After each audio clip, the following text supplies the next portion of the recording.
सांगितल्याप्रमाणे इकडे हा रस्ता 12 मीटरचा होता, तो आता त्यांनी प्रस्तावित केला की आम्ही 9 मीटर करणार आहोत आणि 9 मीटर म्हणजे लहान पण करतायत आणि रस्ता शिफ्ट पण केला आहे त्यांनी. तर त्याला उत्तरेकडनं दक्षिणेकडे शिफ्ट केला. त्याच्यामुळे जी एक्झिस्टिंग घरं आहेत ज्यांना सिडकोच्या परमिशन आहेत, ओसी आहे आणि सीसी पण आहे आणि ओसी पण आहे, त्यांची सगळी कंपाऊंड वगैरे तो याच्यामुळे पुढे भविष्यात तुटू शकतात.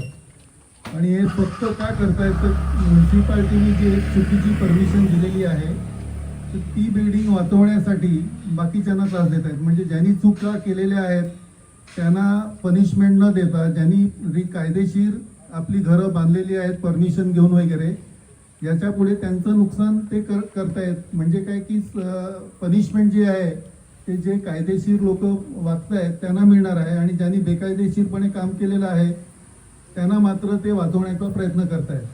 आणि त्याच्या